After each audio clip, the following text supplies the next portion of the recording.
Christmas, just like the ones I used to know,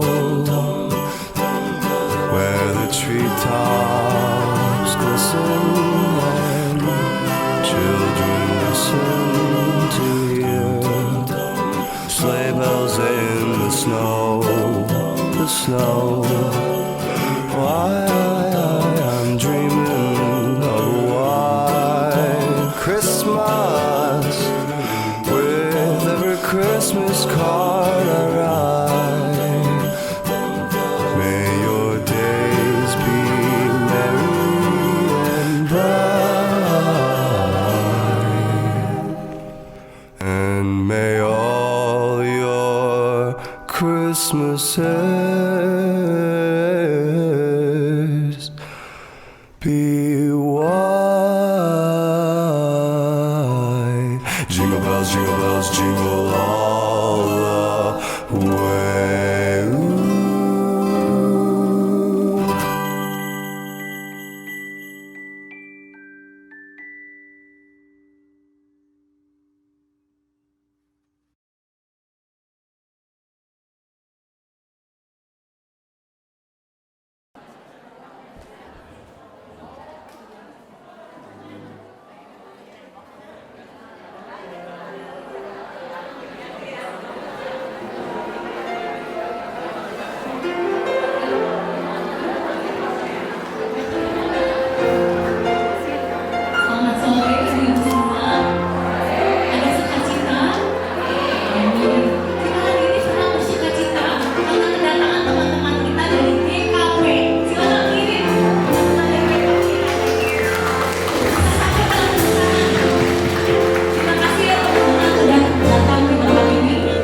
Kalau berhujan, terima kasih. Mari kita berdiri, kita berikan salam dan jabatan tangan dan senyuman yang paling untuk teman-teman yang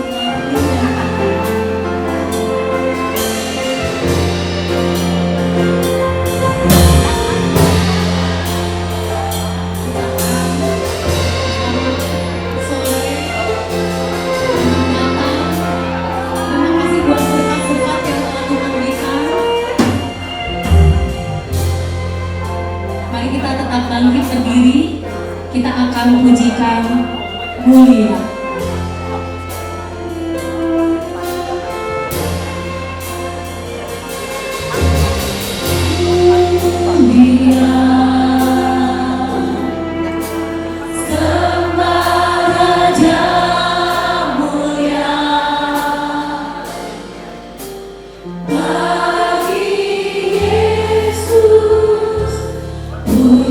Hormat dan kuasa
Gloria.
kita nyanyikan lagi Hai Mari Berhimpun.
Segala puji syukur kami kehadiran Bapa untuk kesempatan kami, karena kami bisa merayakan Natal bersama saat ini bersama Komisi Wanita.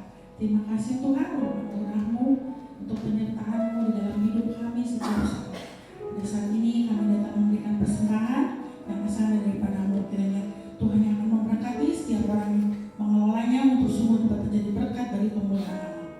Terima kasih Tuhan, kami letakkan ibadah kami selanjutnya dalam tangan Tuhan. Kiranya sungguh dapat menjadi berkat dalam kehidupan kami. Puji dan nama Bapa dan nama Tuhan Yesus kami berdoa. Amin. Kita sangat bersyukur kita kedatangan teman-teman kita dari Gereja Parousia. Pada saat ini gereja dari GKP akan menyampaikan puji-pujian dan juga kesaksiannya. Silakan.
Shalom Bapak Ibu.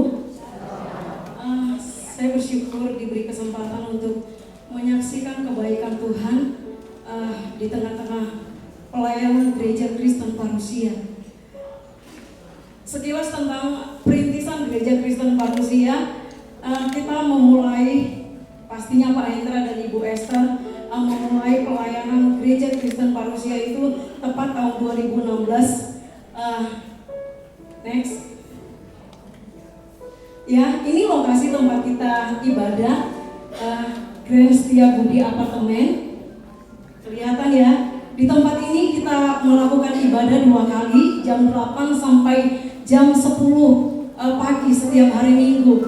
Tapi kami bersyukur sebenarnya bukan tempat ini saja menjadi tempat kami ibadah. Ada dalam setahun mungkin sekitar 14 atau 16 kali kita harus pindah dari tempat ini. Karena memang kita nggak punya ruangan. Jadi kalau tempat ini dipakai, kita harus pindah. Ini sekilas tempat kita ya, tetapi ada beberapa tempat yang menjadi tempat ibadah kita.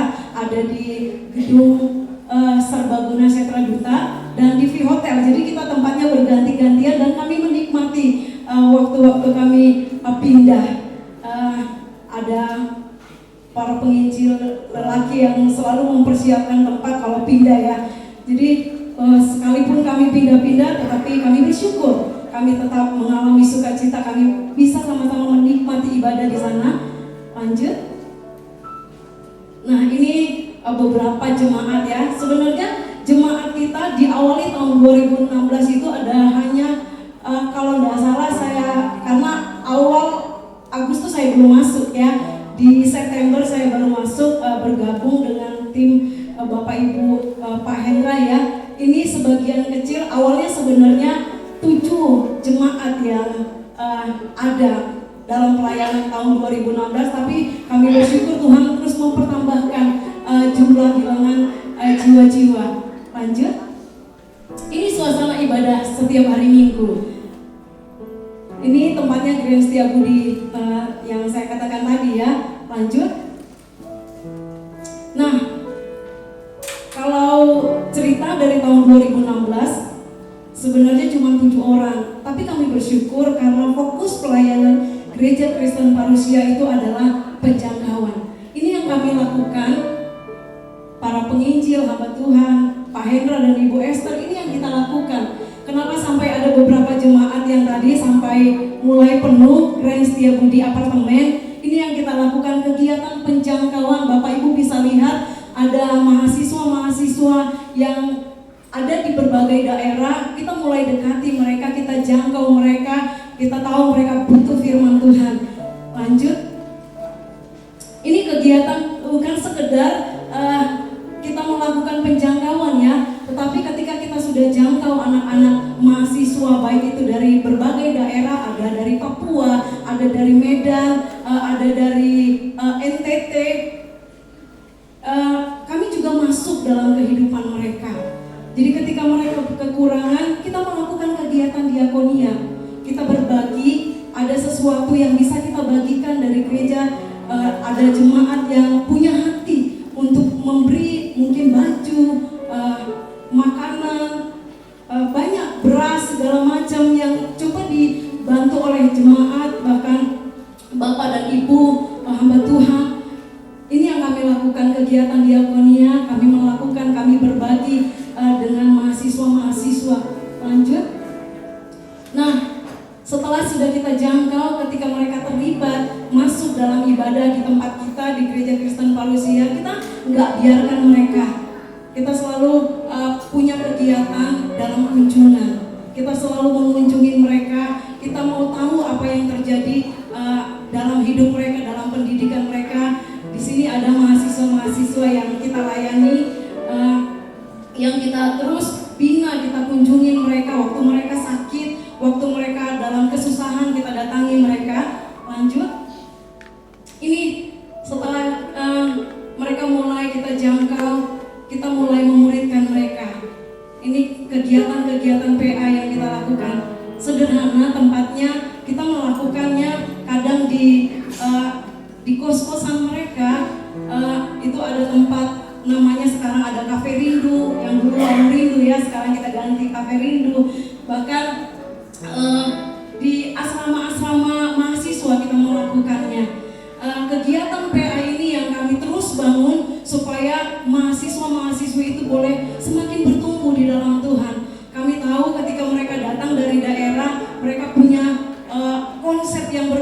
tentang Tuhan. Tapi dalam PA kita mulai membangun relasi juga dengan mereka. Sekalian kita ajarkan mereka bagaimana sebenarnya sebagai anak Tuhan. Sehingga ketika mereka datang dari kampung, mereka nggak sungguh-sungguh dengan Tuhan. Tetapi dalam kegiatan PA ini kita mulai mengarahkan mereka, menyaksikan juga tentang kehidupan kami sebagai hamba Tuhan. Dan kami mengalami pertolongan Tuhan. Ada anak-anak yang terus kami bina dan mereka boleh terlibat dalam pelayanan sampai hari ini. Lanjut. Nah, ini sukacita yang luar biasa juga ya. Jadi bukan sekedar kita layani mereka, saya katakan mungkin balik lagi ya, bukan sekedar kita sampaikan firman Tuhan, tetapi sebagai hamba Tuhan kami menunjukkan kami juga bagian dari mereka. Sehingga ketika ini sebenarnya penampilan di GII Dago ya, waktu acara PMPI, kebetulan gereja kita dilibatkan untuk tarian dari Papua, dan ini yang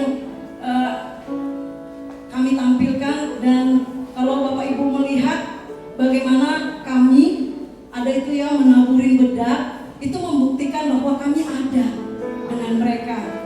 Kami taburi bedak supaya mereka tampil fresh, tampil baik. Dan yang di sebelah sini ini tampilan mereka. Diawali seperti itu ya, sehingga mereka boleh menari dan orang lain boleh menikmati tarian mereka untuk Tuhan. Lanjut. Nah, selain kita melakukan pelayanan penjangkauan, ini bisnis kita, bisnis for kingdom. Cafe Rindu, yang dulunya Warung Rindu, sekarang diganti sama kita Cafe Rindu. Dan ini adalah tempat di mana kami boleh sama-sama melayani di sana. Sebagai hamba-hamba Tuhan kami belajar untuk melayani orang lain. Bahkan kami rindu sebenarnya yang punya visi Pak Hendra dan Ibu Esther ya. Mereka punya visi, punya kerinduan tempat ini menjadi meeting point, di mana kami boleh ngumpul di sana, berbagi di sana. Dari tempat ini ada orang-orang yang dipakai Tuhan untuk menjadi berkat bagi orang lain melalui Pak Hendra dan Bu Esther. Sehingga sampai hari ini dengan pertolongan Tuhan tempat ini masih ada. Dan kami rindu tempat ini boleh menjadi berkat, boleh memberkati banyak orang. Dan tempat ini bukan sekedar supaya kami dapat hasil banyak, supaya kami hamba Tuhannya punya uang banyak. Enggak semata itu. Kita pakai ini untuk pelayanan, untuk membantu anak-anak mahasiswa, untuk mendukung juga misionaris. Inilah sekilas pelayanan kami. Ada banyak hal yang sebenarnya kalau diceritakan sampai dari 2016 sampai hari ini,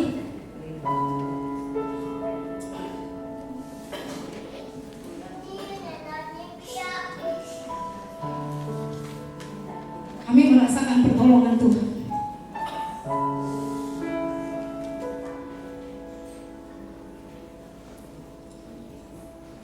Sekalipun tempat ibadah kami suka diganti-ganti,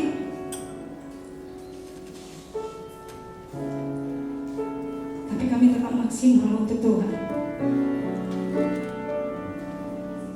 Di tempat ini kami belajar mengasihi orang. Kadang-kadang nggak sesuai dengan kami. Tuhan kenapa sih?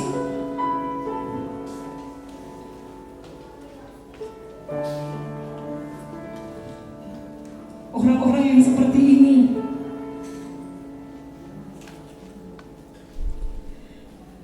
Tapi Tuhan ajar kami banyak bagaimana kami boleh mengasihi mereka. Dan sampai hari ini bersama-sama dengan mahasiswa, jemaat-jemaat keluarga, kami bertumbuh. Dan doakan kami Bapak Ibu supaya di tengah-tengah banyak hal yang masih kurang, kami tetap memaksimalkan pelayanan Gereja Kristen Parusia. Tujuannya untuk Tuhan, untuk kemuliaan bagi nama Tuhan. Kami rindu ada banyak orang-orang lagi yang membutuhkan Tuhan. Kami rangkul, kami jadikan murid. dan mereka boleh bersaksi bahwa di tempat itu mereka dididik dan mereka juga boleh bersaksi untuk orang lain. Puji Tuhan, biarlah segala pujian, hormat dan kemuliaan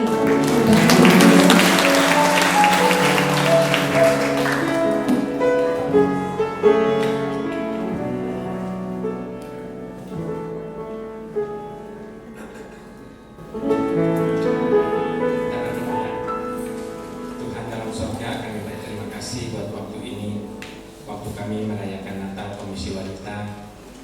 Tuhan tolong kami supaya kami tidak mengalihkan pesan penting daripada firman-Mu.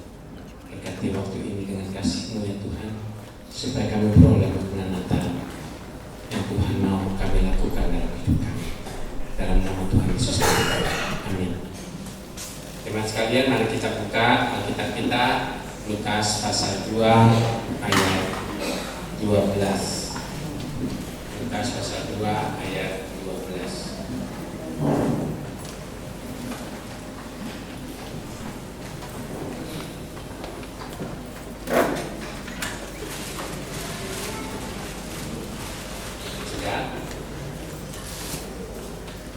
Sudah, kalau kita baca sama-sama dulu di situ aja ya.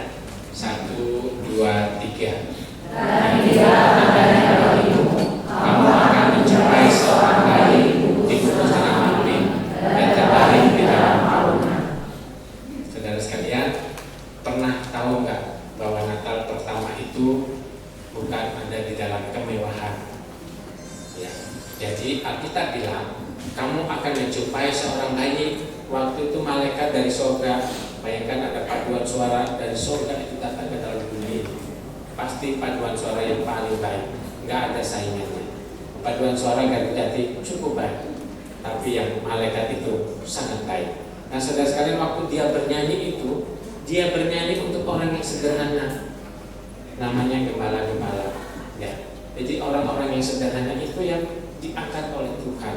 Jadi Natal itu erat kaitannya dengan yang namanya sederhana. Ya. Kemudian setelah itu malaikat itu kasih tahu kepada gembala itu, malaikat itu berkata, inilah tandanya bagimu, kamu akan menjumpai seorang bayi dibungkus dengan lampin dan terbaring di dalam palungan. Malaikat itu kasih tahu pada ayat 11, hari ini telah lahir bagimu juru selamat, yaitu Kristus Sang Penyelamat yang akan mengangkat hidupmu. Tuhan kita di kota Daud, nenek moyang kita yang paling luar biasa itu. Saudara, ada berita besar bahwa ada hal yang sangat luar biasa itu datang ke dalam dunia ini. Tapi ternyata malaikat itu bilang, kamu akan jumpai dia di palungan terbungkus kain lampin. Saudara, bisa, kalau Tuhan itu mau datang dengan segala kemewahannya, Tuhan bisa datang, saudara. Ya, jadi Tuhan datang misalnya di awan-awan yang indah kayak gitu ya. Lalu banyak sekali malaikat-malaikat di surga dengan segala pernak-perniknya. Lalu Tuhan itu datang diiringi dengan malaikat yang punya senjata yang luar biasa, paduan suara yang indah, dan Tuhan datang dengan pakaian yang mewah. Kalau Tuhan mau datang seperti itu, bisa.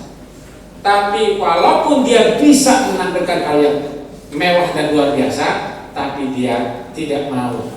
Dia memilih untuk masuk ke dalam dunia ini dengan sederhana. Sederhana adalah pilihan, bukan nasib. Jadi walaupun kita bisa gitu ya, tapi kita memilih tidak. Itu yang namanya sederhana ya. Menurut saya salah satu Natal terindah bagi hidup saya itu kira-kira 4 tahun lalu ya. Salah satu yang terindah. Waktu itu saya diundang khotbah untuk khotbah di gereja di Singapura ya. Saya mampir di Pulau Batam. Nah waktu saya mampir, saya suka makan di depot yang banyak sekali orang ya, ada yang angkat kaki, ada yang suaranya teriak-teriak, kita bisa nikmati. Lalu di situ saya lihat ada seorang ibu dengan 2 anak ya. Waktu seorang ibu itu dengan 2 anak, dia menguti makanan di sampah, di tong sampah. Waktu dia menguti makanan di tong sampah, lalu dia kasih ke anaknya makan.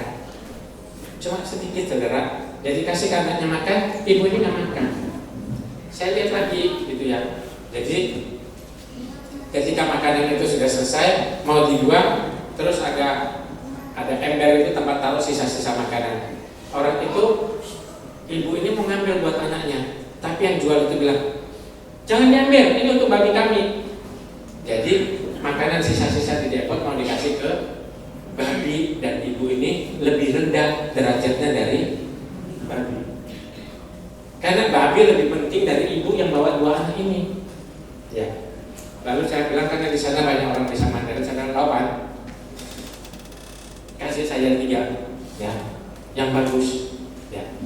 Terus dia bilang, buat apa? Buat orang itu. Gak bisa Pak. Kenapa? Ini ada piringnya, mangkoknya saya beli. Berapa? Kasih ke ibu itu. Ya. Nanti kalau ibu itu habis makan, kami nggak mau lagi terima. Kenapa? Lupa orang itu nggak, kami nggak mau untuk seperti itu. Nah, saudara, akhirnya kita kasih piring, kasih mangkok, ya ada baku teh, ya. Kan ada baku teh, ada capcay, ada fuyung hai, ada aduhai, dan sebagainya. Nah, saudara, jadi kita kasih makan situ, pokoknya nggak boleh duduk di depotnya, udah beli loh, tapi nggak boleh duduk di depotnya, karena merasa ibu itu nggak pantas. Akhirnya saya bilang, tolong buat di situ. Ya, saya waktu itu pakai jas juga, saya buka jas saya, nah saya duduk di situ, ya, saya duduk di tangga situ, saya duduk di situ. Lalu kita merayakan Natal bersama-sama. Ya.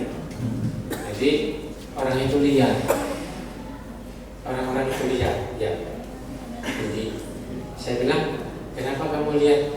Aneh aja, Bapak kok mau duduk sama-sama seperti itu?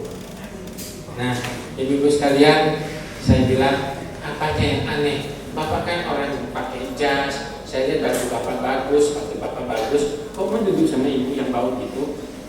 Saya bilang, ini mah pekerjaan yang sangat sederhana, yang paling luar biasa, Allah yang maha luar biasa, yang sangat kaya, kedudukannya sangat tinggi, mau datang ke dalam dunia yang berdosa untuk mencapai saya yang berdosa.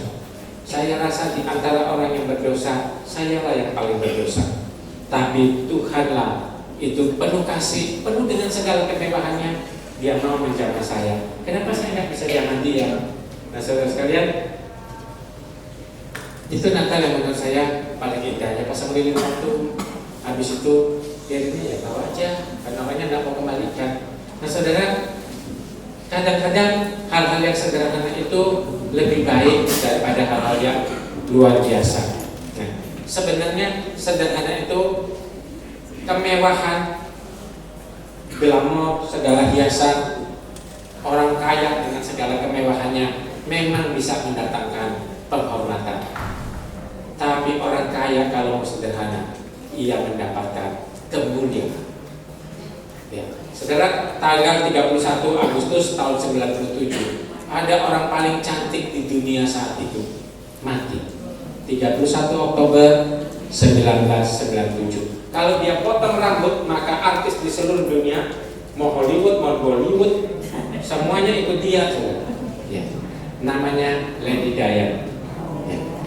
Orang yang sangat cantik dan luar biasa, dan bajunya, pakaiannya itu diikuti, make upnya diikuti.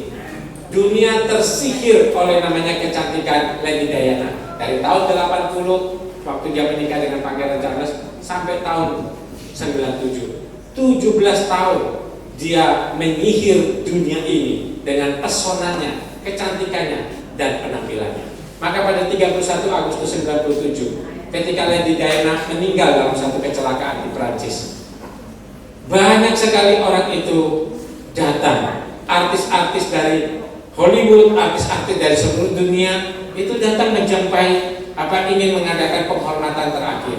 Waktu Lady Diana itu meninggal, saudara, maka dari istana Buckingham di Inggris itu jalan itu semua ditutup dan kereta kuda dan sebagainya itu kemewahannya ada. Lady Diana digiring pelan-pelan oleh kereta berkuda dan semua orang berteriak histeris. Banyak orang terkenal dari seluruh dunia itu datang ke sana.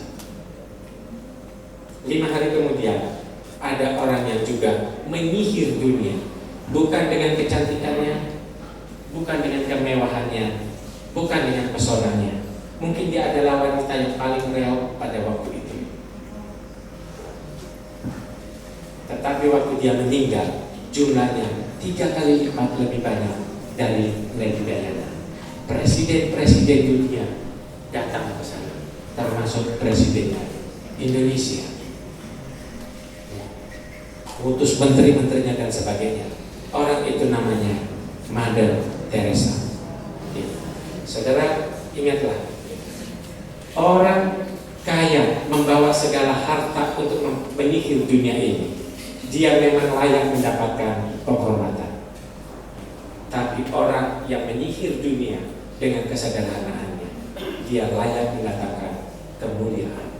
Saudara, Tuhan Yesus itu dari surga datang masuk sebagai bayi. Kenapa dia tidak sebagai pangeran yang ganteng, bagai di putri salju dan sebagainya? Tapi dia datang seperti seorang bayi yang nggak berarti. Lahirnya pun di kandang domba di palungan itu. Sekarang palungan di gereja mewah-mewah, mungkin di sini nggak ada. Kalau nggak nanti saya protes karena mewah sekali. Tapi palungan pada waktu itu nggak ada apa-apa. Nah, waktu gembala-gembala datang ke bayi Yesus yang di dalam kandang itu, kira-kira Yusuf dan Maria, papa mamanya Yesus ini, kasih jamu gembala-gembala dengan apa? Menjamu gembala dengan apa? Halo? Kira-kira di situ Yusuf dan Maria masak itu? Lalu atau dia beli itu? Orang tempat aja nggak punya. Kalau kami tadi diusir karena memang ini dapat gratis. Kesini pak, ulang gitu ya. Oke. Emang dia bisa bayar? Nggak bisa. Emang dia menjamu teh atau kopi? Tehnya dingin atau panas pak? Manis atau tawar pak? Kopinya Arabica, Robusta atau apa pak? Cake-nya mau yang bagaimana pak? Gitu ya. Saudara, emang Tuhan Yesus kira-kira menjamu itu? Enggak. Kira-kira bagaimana makanannya? Enggak ada. Tapi ada kemungkinan gembala-gembala bawa makanan. Nah, pada waktu itu Tuhan Yesus Natal pertama itu, Tuhan Yesus tidak menyediakan makanan. Yang menyediakan makanan dan hadiah yang mengunjungi dia. Kalau sekarang ya, di sini enggak. Ya. Kalau sekarang di gereja-gereja orang kalau acara Natal cari apa? Cari makna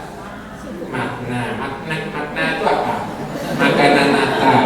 Ya. Saudara sekalian, jadi orang suka Natal ini, Natal itu, Natal ini, Natal itu, saudara. Untuk salah satunya adalah cari makanan. Sampai tasnya itu di jalannya udah ada Tupperware, ada plastik untuk dapat ngambil makanan. Coba bayangkan, Natal pertama itu Tuhan nggak menyediakan makanan, tapi yang kunjungin itu yang kasih makanan. Tapi di sini nggak ya, nggak ada yang bawa kresek, Tupperware. Nah, saudara sekalian, saking sederhananya. Kemudian, ketika habis gembala-gembala itu datang, yang berikutnya datang itu orang kaya. Dibilang orang Majus. Orang Majus ada berapa? Ada berapa? Halo, ada yang tahu orang Majus ada berapa? Yang jawab 3 salah, saudara. Orang Majus itu banyak. Kitab Yesaya berkata, raja-raja dari selatan, raja-raja dari timur berbondong-bondong mencari bayi Yesus seperti yang dinubuatkan oleh nabi-nabinya. Saudara sekalian, raja-raja. Kenapa seringkali kalau ada drama orang Majusnya 3? Karena persembahannya ada 3. Apa namanya? Emas, kemenyan, dan mur. Ini adalah persembahan yang layak diberikan oleh orang yang mulia kepada orang yang lebih mulia lagi. Walaupun banyak orang menafsirkan salah, ada pendeta itu kecepatan ngomong, katanya kasih mur, kemenyan itu mempersiapkan kematian Tuhan Yesus. Ini bukan salah tapi ngawur. Karena Alkitab tidak bilang itu untuk mempersiapkan. Yang jelas raja-raja, termasuk raja-raja dari timur, mungkin juga dari Joko ada. Karena Alkitab bilang dari sini itu datang. Kalau kita baca Alkitab ini, kita googling mana kalian di sini, maka semua buku tafsiran Alkitab, semuanya, bukan sedikit, semuanya menyatakan itu dari Tiongkok, Korea, dan Jepang. Waktu itu ada satu, termasuk Mongolia. Itu adalah termasuk negeri sini, saudara. Jadi pada waktu Natal itu, ya, di gereja itu, di rumah Tuhan itu tidak menyediakan hadiah, tapi orang yang datang mengunjungi dia yang bawa. Jadi kalau ibu-ibu di sini datang acara Natal Komisi Wanita merindukan hadiah, itu bukan salah, ngawur. Ya, jadi ngawur. Jadi yang datang, yang ulang tahun siapa? Loh, kok kamu yang minta hadiah? Ya. Pakai otakmu. Ya, jadi kalau kalian ulang tahun kan kalian merindukan hadiah, ya.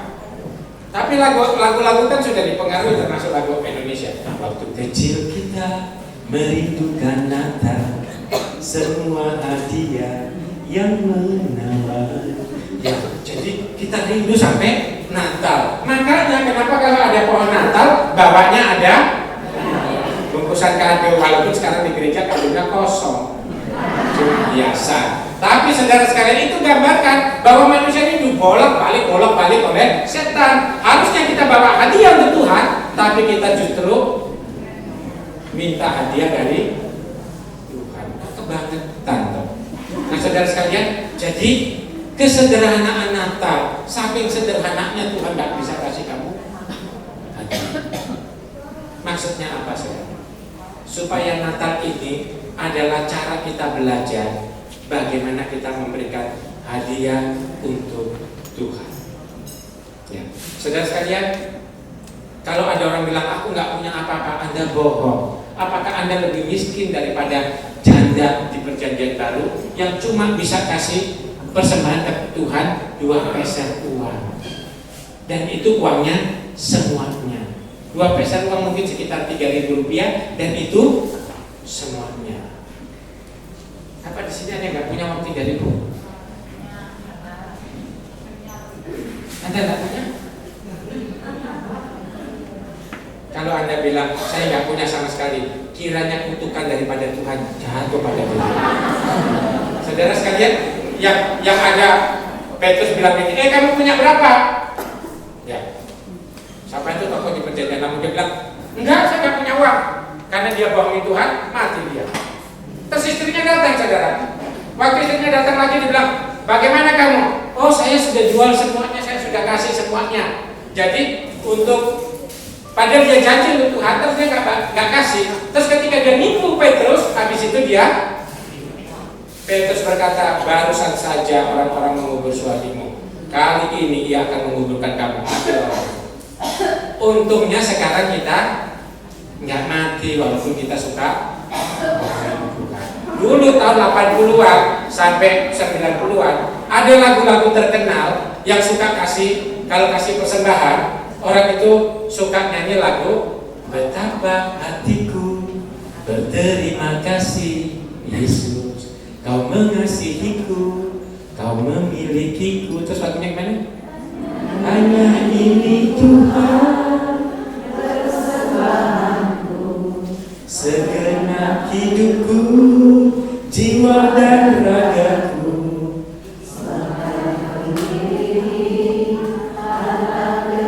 Tuh kan bohong.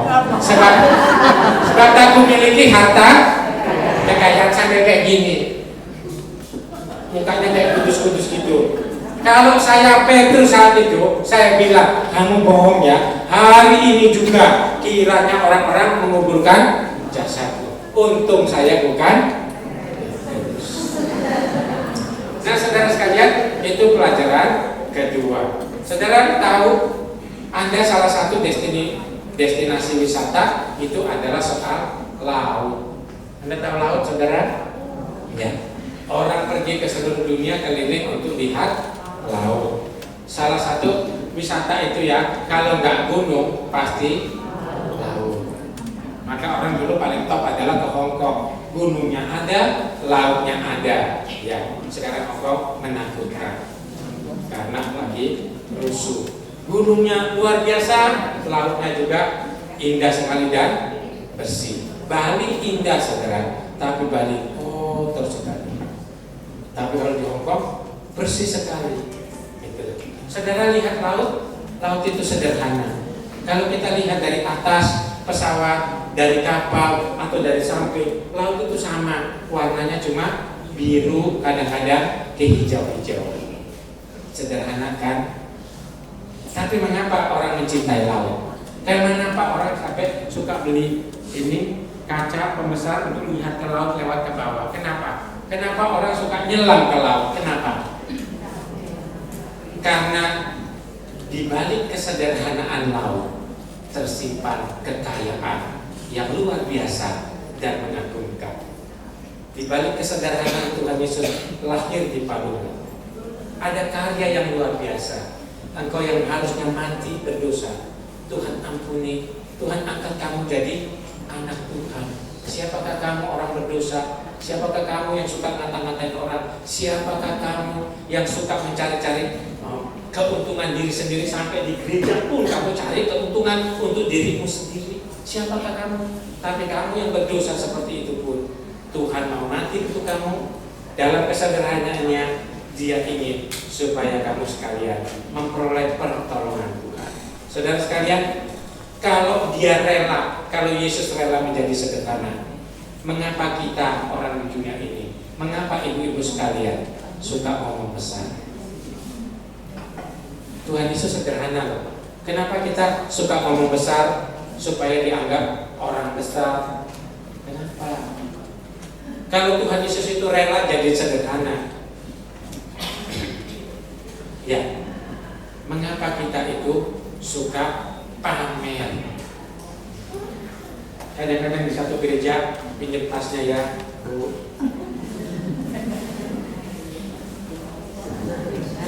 Petugas persembahan, Bu boleh pinjam kantong kolektor satu? Kantong kolektor.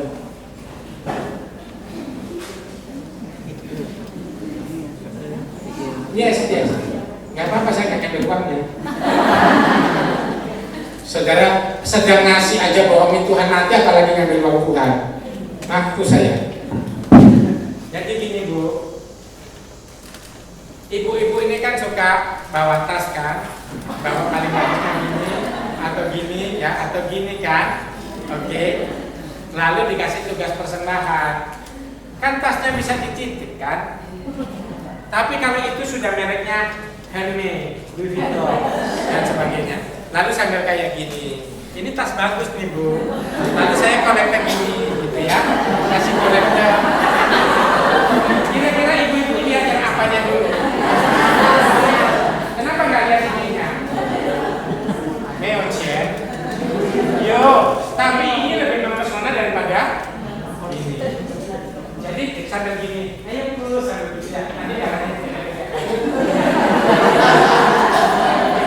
Nah, saudara sekalian, jadi orang lebih lihat tasnya dibanding kantong kolektornya. Sampai nyanyi itu lagi nyanyi kan, ngasihnya ke Tuhan nggak hormat. Tahu nggak? Kalau kalian dulu saya di sini, kalau salaman habis kebaktian Ibu, kalian salam ini kan saya akan sembunyikan tangan saya. Karena salaman nggak lihat muka itu bukannya kurang sopan, cuma kurang ajar.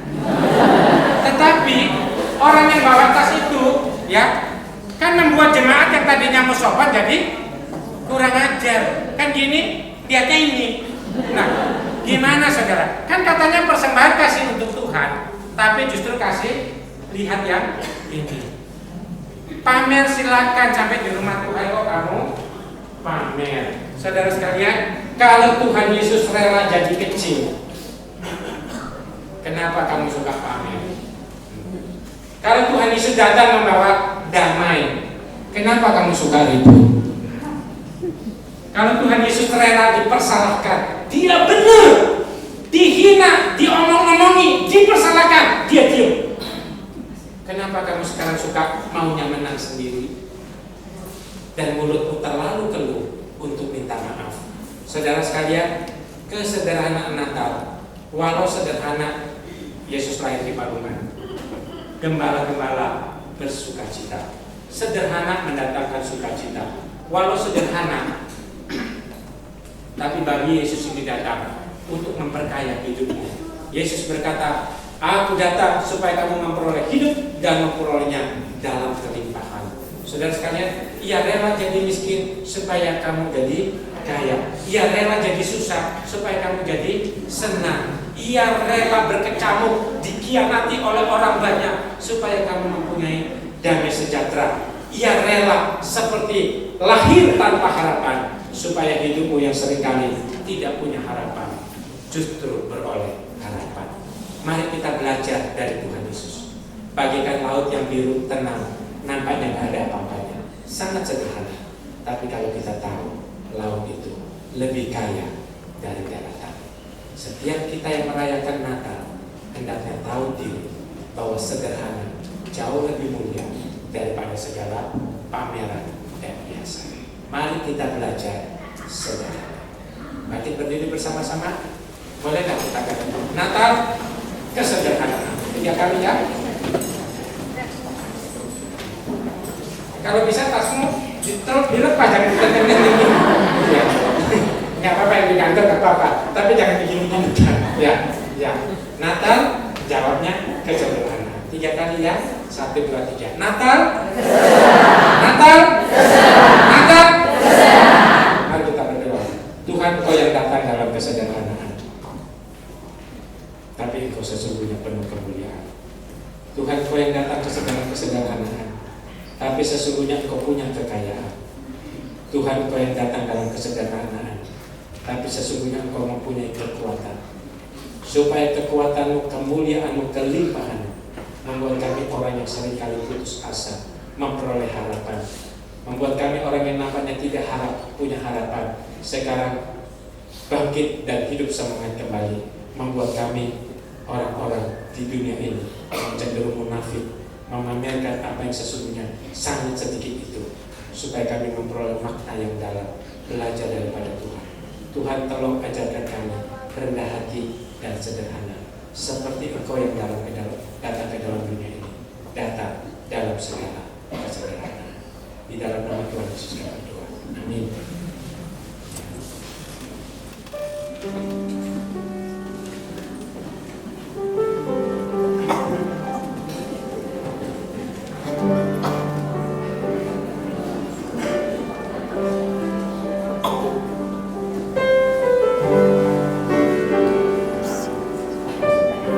Boleh kita membagi yang mewakili lilin ini dengan tenang.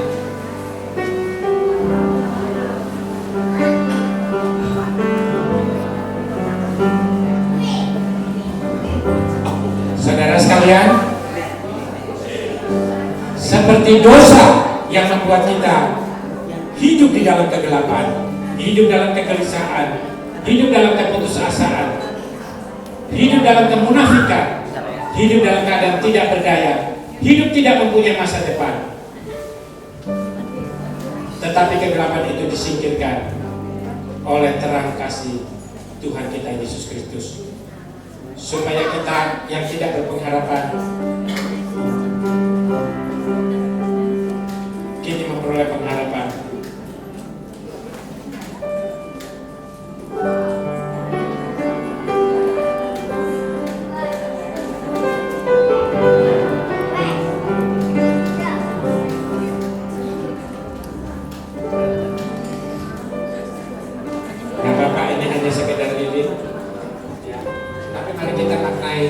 Di tangan Anda sendiri, coba kita angkat gelap itu.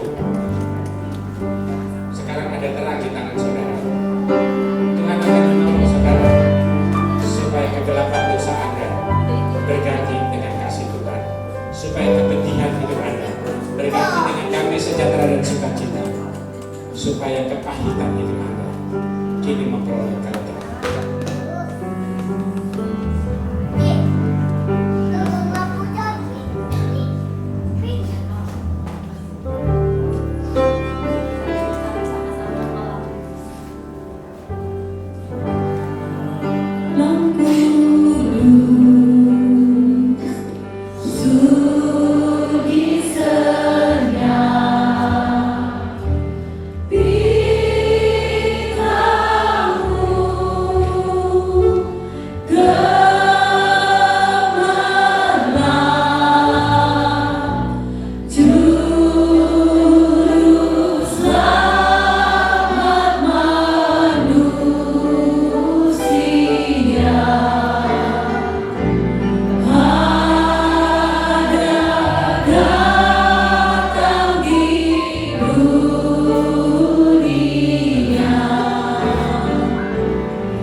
Diulang saja.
Tuhan, terima kasih Engkau datang sebagai bayi kecil di tempat paling sederhana.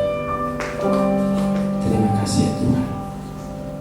Tapi di balik segala kesederhanaan itu nampak sejuta makna kemuliaan. Terima kasih buat kesederhanaan sehingga kami diselamatkan. Kami ditebus dari dosa kami. Kami dimuliakan. Ajar kami Tuhan untuk bisa sederhana dan rendah hati seperti Engkau sederhana dan rendah hati. Kami berdoa buat setiap ibu-ibu di tempat ini yang hidup dalam kegelapan, kiranya Tuhan memberikan terang. Yang hidup dalam kesusahan, kiranya Tuhan menggantikan dengan sukacita. Yang hidup dalam kegelisahan, kiranya Tuhan memberikan kedamaian dan ketenangan.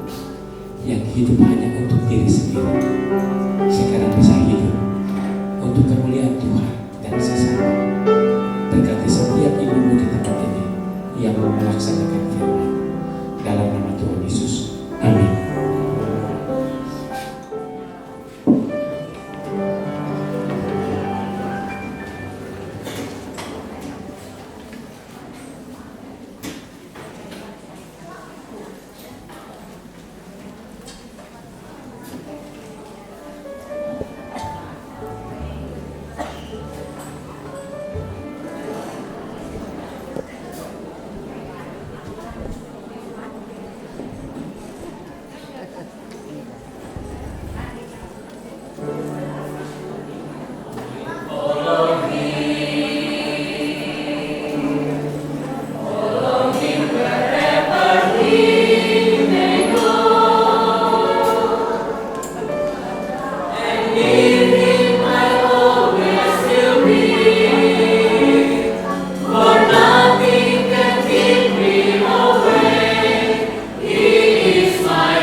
Terima kasih banyak kami ucapkan kepada Pak Henry, Ibu Esther, juga kepada teman-teman dari Gereja Kristen Parosia yang telah meluangkan waktunya untuk hadir di tempat ini.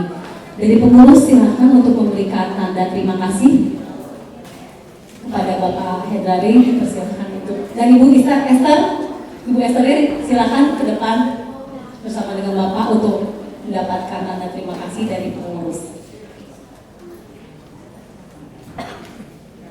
Terima kasih Bapak dan Ibu, sering-sering datang ya Bu.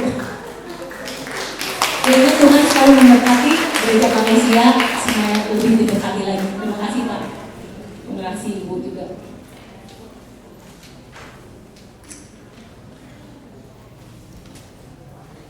Untuk selanjutnya kita akan menyaksikan tarian.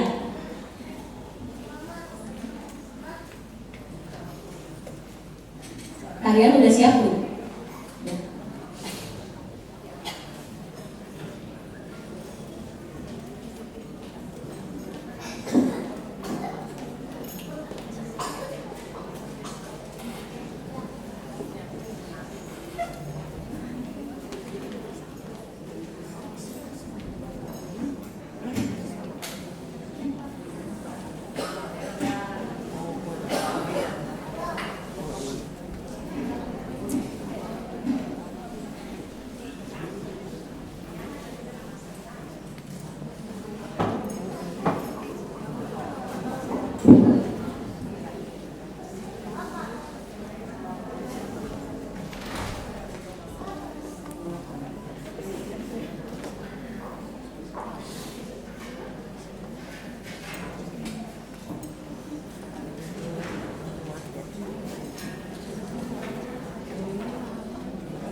The glories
mengakhiri ibadah hari ini.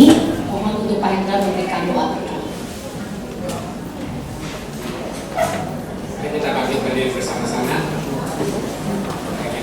Ini Tuhan Yesus, kami berterima kasih bahwa kami boleh melakukan kebaktian ibadah ini di acara Natal Komisi Wanita Lydia ini. Terima kasih buat segala rahmat, berkat, dan berkat. Ibu-ibu sekalian, mari kita pulang dengan keyakinan bahwa sukacita, damai sejahtera daripada Allah Bapa kita yang penuh dengan rahmat-Nya melimpahkan segala sesuatu yang baik buat semua orang yang berharap kepadanya. Dan kiranya semangat pengorbanan Tuhan kita Yesus Kristus yang membangkitkan harapan, menghalau segala letih lesu dan keputusasaan, menemani kita di dalam Natal ini. Dan kiranya hikmat daripada Allah Kudus menyertai kita setahap demi setahap, selangkah demi selangkah dalam mengarungi kehidupan ini. Dan sehingga kita tahu bahwa Tuhan senantiasa beserta di kita. Ia Immanuel dalam hidup Anda mulai hari ini sampai Tuhan Yesus datang kedua kali. Amin.